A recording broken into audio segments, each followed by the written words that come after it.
صينية الجلاش باللحمة المفرومة هي بطلة أي سفرة ناجحة.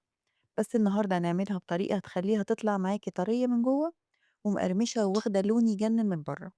وهقولك ازاي تظبطي التشريبة اللي هتغنيكي عن تعب دهن الطبقات طبقة طبقة، وهتطلع معاكي زي الفطير بالظبط.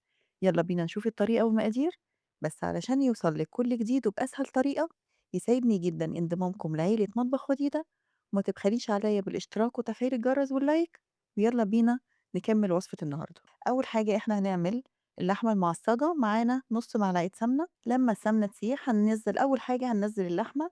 دي ربع كيلو لحمة هنفكها كده على النار في السمنة لحد ما كلها تتفك. وبعد كده بعد ما تتفك ويتغير لونها هنبدأ إن إحنا نحط عليها.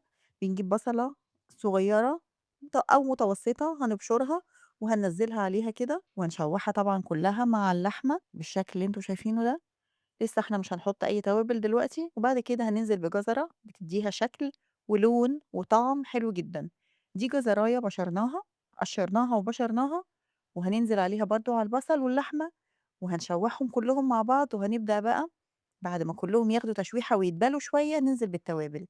ده ملح وفلفل أسود، ودي رشة من القرفة، رشة مش كتير، ودي بابريكا وكاري وكركم كله ربع معلقة.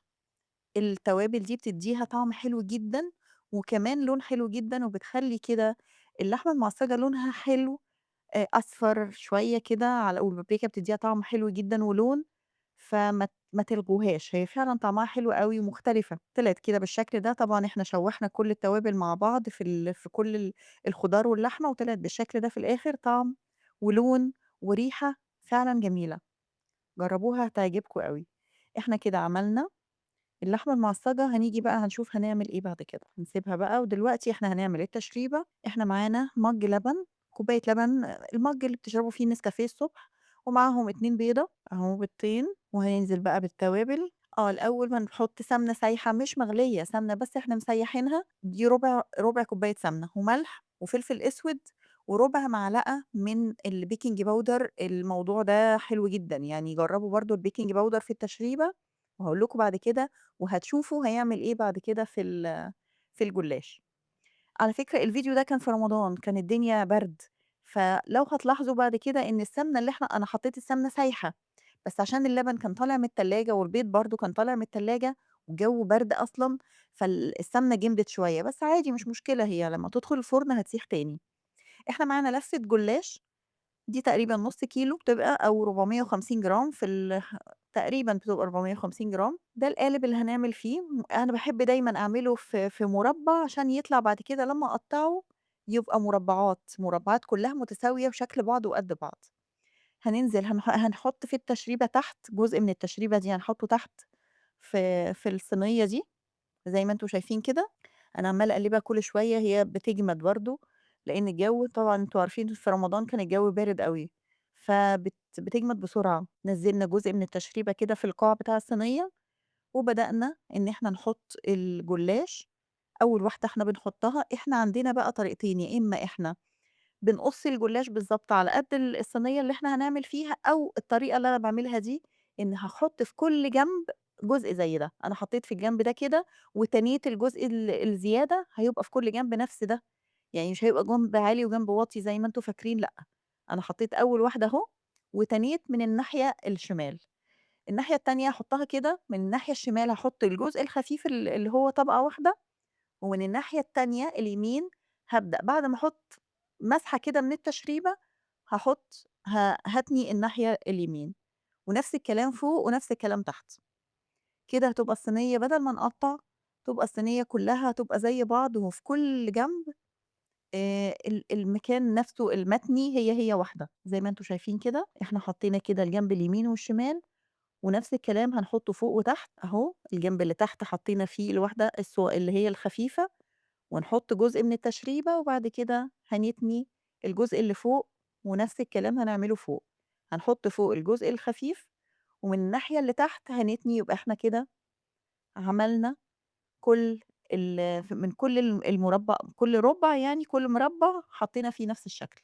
إحنا بنخلّص كده أنا قسّمت ال العلبة اللي عندي دي ل2 جزئين تقريبًا يعني لو هي 450 جرام اللي هو ربع فوق، وبعد كده هاحط العصاج اللي أنا عملته، وبعد كده ربع التاني، كده أنا عشان ما أطوّلش عليكِ الفيديو، أنا كده خلّصت الربع كلّه اللي أنا حطيته فوق اللي أنا حطيته تحت sorry، باحط عليه التشريبة في كل واحدة، وبعد كده هاحط العصاج، أهو بعد ما حطيت الربع اللفة بالضبط، نُص اللفة sorry، هاحط كده العصاج وهاوزّعه كويس عشان ما يبقاش في حتّة عالية وواطية أو ما يبقاش في حتّة فيها وحتّة لأ، وبعد كده نفس اللي عملته تحت بالضبط هاعمله فوق، هاحط الجلاش بنفس الشكل، واحدة تحت بالشكل ده والتشريبة، وبعدين أتني من كل جنب يمين وشمال وفوق وتحت، أوكي، أهو كلّه بقى الباقي كلّه من اللفة هنعملها بنفس الشكل ده، بس عشان الفيديو ما يطولش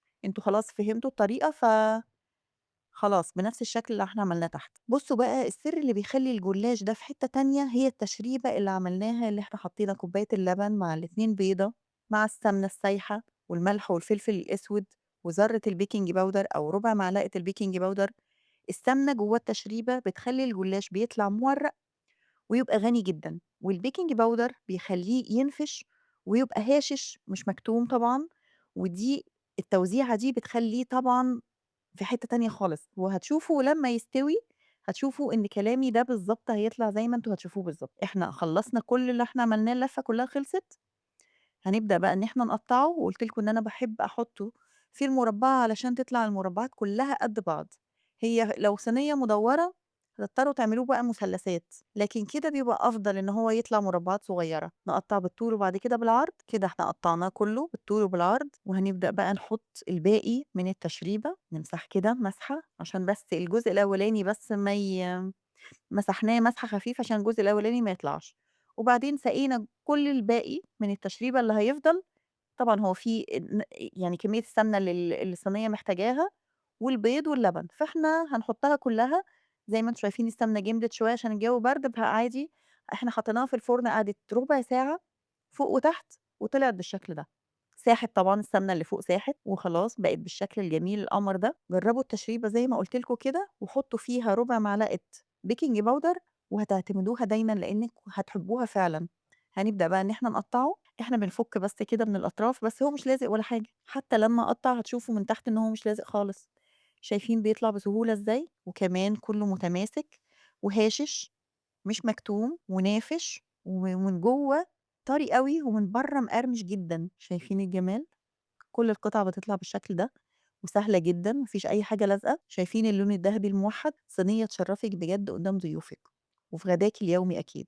جرّبوها بطريقتي دي بألف هنا، شايفين من جوّه كمان اللي إحنا حطيناه ده اسمه إيه، الجزر تحفة، تحفة بيخلّي لونها حلو أوي، وبيدّيها قيمة غذائية، وبيخلّيها طعمها جميل، واللون أخده لون حلو جدًا من تحت، وكلّه متماسك وجميل وزي ما قُلت لكم طري جدًا من جوّه ومن برّه نافش حلو، جرّبوها وبألف هنا.